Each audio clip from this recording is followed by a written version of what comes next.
राजा भोज बड़े प्रजावत्सल थे। वे स्वयं राज्य में घूम घूम कर प्रजा की कठिनाइयों को देखा करते थे और उन्हें यथासंभव दूर किया करते थे।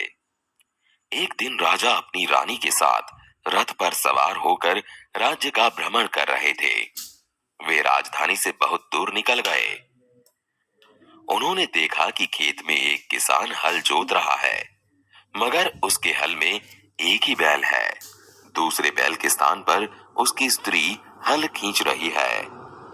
राजा भोज ने रथ रोका और किसान के पास गए। भले आदमी, तुम यह क्या अत्याचार कर रहे हो? भला कहीं स्त्री को भी हल में जोता जाता है? मेरा एक बैल मर गया है। दूसरा बैल खरीदने के लिए मेरे पास धन नहीं है। अगर खेत न जुता तो मैं खाऊंगा क्या? किसान पुनः अपने कार्य में लग गया। उसे क्या पता था कि उससे बात करने वाला कौन है। अरे भाई, जरा सुनो तो। जो कहना है मेरे साथ चलते चलते कहो। मेरा काम क्यों रोकते हो? राजा भोज उसके साथ साथ चलने लगे। अपने काम के प्रति किसान की लगन देखकर राजा भोज बहुत प्रभावित हुए। भले आदमी, इस प्रकार तो तुम्हारी पत्नी थक जाएगी और थकावट की वजह से कोई दूसरा कार्य भी नहीं कर सकेगी। तो फिर तुम ही बताओ, मैं क्या करूं? तुम मेरे साथ चलो, मैं अपना एक बैल तुम्हें दे देता हूँ। मगर इतनी देर मुझे काम रोकना पड़ेगा।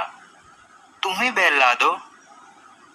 अच्छा, ऐसा करो, तुम अपनी पत्नी को रथ के पास भेज दो।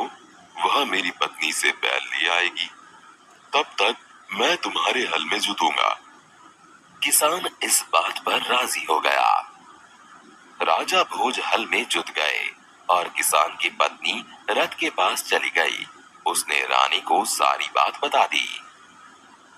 तुम्हारा बैल तो कमजोर होगा, वह हमारे बैल का साथ नहीं दे सकेगा, इसलिए तुम दोनों ही बैल ले जाओ।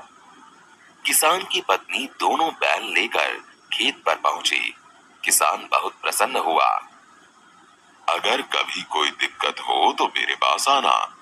राजा भोज ने उसे अपना परिचय दिया तो किसान बहुत शर्मिंदा हुआ।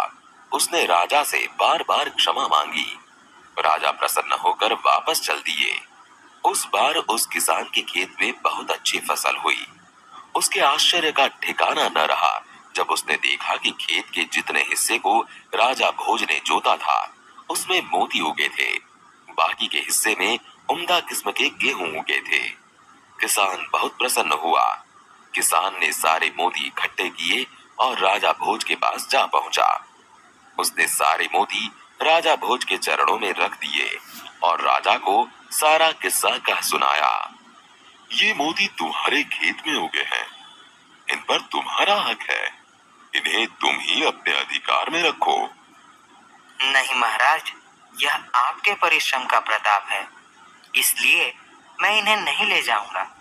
मेरी प्रार्थना है कि आप इन्हें राजकोष में जमा कर ले और गरीबों की भलाई के लिए काम में ले। किसान की बात सुनकर राजा बहुत प्रसन्न हुए और उन्होंने मोती स्वीकार कर लिए।